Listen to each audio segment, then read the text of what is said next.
వ్యతిరేకంగా నినాదాలు చేస్తున్నారు వైసీపీ సభ్యులు. దాంతో ఎంతసేపటికి పరిస్థితి అదుపులోకి రాకపోవడంతో సభను వాయిదా వేశారు స్పీకర్. దీనికి సంబంధించి మరిన్ని డీటెయిల్స్ దినకర్ అందించడానికి సిద్ధంగా ఉన్నారు. దినకర్, చెప్పండి, తాజా పరిస్థితి ఏంటి?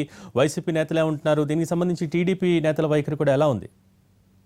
ఇంకా వైఎస్ఆర్సీపీకి సంబంధించినటువంటి పార్టీ ఎమ్మెల్యేలంతా లోపల ఇంకా ఆందోళన చేస్తూనే ఉన్నారు. అయితే మనతో ఇప్పుడు మాట్లాడడానికి టీడీపీకి సంబంధించినటువంటి నేతలు ఉన్నారు. అసలు సభలో ఏం జరిగింది, స్పీకర్ని వైఎస్ఆర్సీపీ నేతలు ఏమన్నారు, వాళ్ళని సస్పెండ్ చేయడానికి గల కారణాలు ఏమంటారు?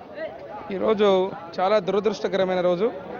దేవాలయం లాంటి అత్యున్నత చట్టసభలో ప్రజల సమస్యల గురించి చర్చించాల్సినటువంటి సభలో చాలా ఘోరంగా చైర్ని అలిగేషన్ చేస్తూ స్పీకర్ గారిని పట్టుకొని జోకర్ అనడం, స్పీకర్ గారిని డౌన్ అనడం, వారు ఈరోజు ఏదైతే మొదటి రోజు చెప్పిన అగ్లీ సీన్స్ దాదాపు 4 రోజులుగా కంటిన్యూ చేస్తూ ఈరోజు పరాకాష్ఠగా స్పీకర్ గారి పోడియం దగ్గరకు ఆయన బల్లలు గుద్దడం, స్పీకర్ గారిని ఇబ్బంది పెట్టే విధంగా మాట్లాడడం ఈరోజు చాలా తీవ్రమైన పరిస్థితిని తీసుకొచ్చడం జరిగింది.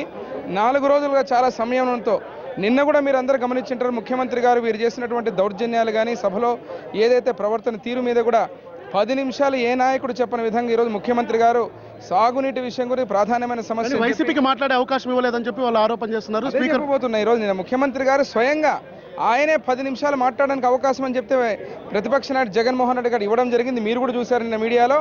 ఒక పక్క మాట్లాడుతూ వాళ్ళు చేస్తున్నటువంటి స్ట్రాటజీ ఏమంటే వారి సమస్యలు చెప్పడానికి మాత్రం మాట్లాడడానికి అందరూ కూర్చోవాలి, ఎప్పుడైతే ప్రభుత్వం మనం సమాధానం చెప్పాలన్నప్పుడు మాత్రం వీళ్ళందరూ పోడియం దగ్గరకు వచ్చి అడ్డుకోవడం, ఒక కుట్రపూరితంగా దుర్మార్గంగా వాళ్ళు దౌర్జన్యపూరితంగా ఈరోజు సభలో అడ్డుకోవడం అప్రజాస్వామ్యంగా భావిస్తున్నాం. కానీ వైసీపీ ఎమ్మెల్యేలు ఇప్పటివరకు బయటకు రాలేదు, ఇంకా ఆందోళన చేస్తూనే ఉన్నారు.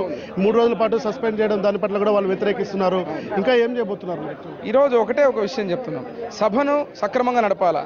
ఈరోజు స్పీకర్ గారికి ఆయన చాలా సీనియర్ శాసనసభ్యులు, వారు ఈరోజు ప్రతి ఒక్కసారి కూడా 2 పక్కలా చూస్తూ ఇటుపక్క అటుపక్క ప్రతిపక్షాలు కూడా అవకాశం ఇస్తూ ఈరోజు అన్ని రకాలుగా ఈరోజు మైక్ ఇచ్చే అవకాశం మాట్లాడానికి ఇచ్చినా కూడా ఒక దౌర్జన్యపూరితం, వాళ్ళ వాతావరణం అంతా భయోత్పాతంతో ఏదైతే వాళ్ళ యొక్క మనసులో ఉందో ఈరోజు దౌర్జన్యం చేసి ప్రజలను భయపెట్టినట్టు బయట ఎట్లయితే సభలో కూడా శాసనసభ్యులు భయపెట్టే విధంగా ఈ కార్యక్రమం చేయడం, 3 రోజులు సస్పెన్షన్ గురి కావడం, 8 మందిని స్పీకర్ని వైసీపీ నేతలు ఏమన్నారు?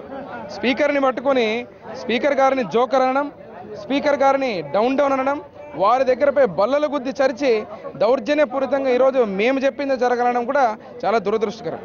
రైట్, ఇది టీడీపీ నేతలు చెప్తున్నటువంటి ఒక ఇది ఆరోపణలో